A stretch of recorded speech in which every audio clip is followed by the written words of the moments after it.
আমি ছোটবেলায় একবার গিয়েছিলাম গরু কিনতে, বড় হয়ে একবার গিয়েছি অ্যান্ড প্রমিস করেছি যে কখনো আমি যাবো না গরু কিনতে এবং না expire এর কারণ হচ্ছে দেখেন যেভাবে এটা নিয়ে এবারও আমরা কিন্তু কথা বলেছি যেভাবে গরুগুলোদের রাখা হয়, তারপরে ঝড় বৃষ্টি সবকিছু মিলে মানে কুরবানি তো আমাদের তো কুরবানির একটা মর্ম আছে যে কুরবানি আমরা কেন দিচ্ছি। আমার মনে হয় এই মর্মটাও আমাদের বোঝা উচিত যে একটা প্রাণীকে নিয়ে এসে অবশ্যই কুরবানির জন্যই আনা হয়েছে, বাট প্রাণীটা যেন ভালো থাকে এটাও আমাদের মানে জবাই রাগ পর্যন্ত একটা বয়সের পর ঈদের ব্যস্ততা শুধুমাত্র মিডিয়ার কাজ নিয়ে থাকে না, বুঝছেন? একটা বয়সের পর দেখা যায় কি তখন ফ্যামিলির রেসপন্সিবিলিটি, আমার অন্যান্য যে প্রফেশনগুলো আছে তাদের রেসপন্সিবিলিটি, আমার যে যারা স্টাফ আমার জন্য কাজ করে তাদের জন্য রেসপন্সিবিলিটি, আমার ছেলে, আমার বাবা মার পরিবার, আমার শ্বশুর বাড়ি, আমার নিজের বাসা আছে, অনেক কিছু মিলে অনেক ব্যস্ত ছিলাম। এখন কাজের ব্যস্ততা, আমি কোর্টের কাজ নিয়ে আমি অনেক বিজি।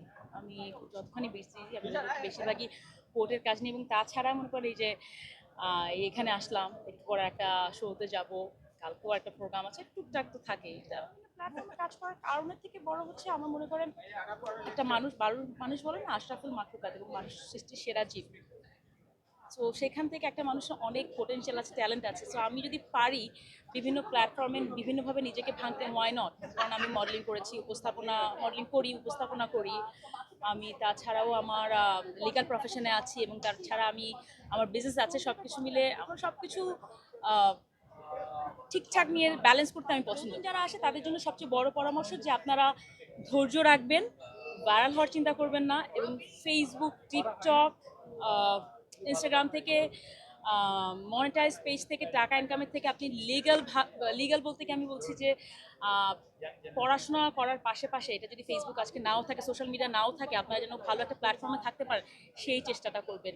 থিঙ্ক বিগ, থিঙ্ক আপনার ভিশন যেন 5 বছরের না হয়, ভিশন যেন 15 বছর 20 বছরের হয়। এভাবে এবার এই যে ভাইরাল হওয়া, ভাইরাল করার জন্য কি করা, ওই টাইপের কথাবার্তা বলা আমি এগুলো কখনো পছন্দ করতামও না, করিও না। মানুষ যদি কোনো কিছু আপনার ভালো কাজ দিয়ে পছন্দ করে, মানুষ আপনাকে অ্যাকসেপ্ট করবে। মানুষ যদি মনে করে আপনার মধ্যে কোনো পোটেনশিয়াল নাই, মানুষ অ্যাকসেপ্ট করবে না। এবং মানুষ যদি মনে করে যে আপনি শুধুমাত্র, যেটা আমরা এখন সোশ্যাল মিডিয়াতে দেখি, উল্টাপাল্টা কথাবার্তা বলে বা আমি ওকে পছন্দ করি, আমি তার বউ, তারপরে কি কি যেন বলে টলে, মানে গার্লফ্রেন্ড বয়ফ্রেন্ড এর সাথে ঝগড়া, অনেক কিছু দেখি। সো আমার মনে হয় আরেকটু যদি আমরা প্রফেশনাল ওয়েতে সোশ্যাল মিডিয়াটা ইউজ করতাম তাহলে এটা বেটার হতো, মানে আমাদের ফিউচারের জন্য। চাকরি তো না, আমি তো মনে করেন আমি তো অ্যাজ আ অ্যাডভোকেট হিসাবে আমি সুপ্রিম কোর্টে আছি, ফ্রিল্যান্সার অ্যাডভোকেট হিসাবেই আছি এখন আপাতত।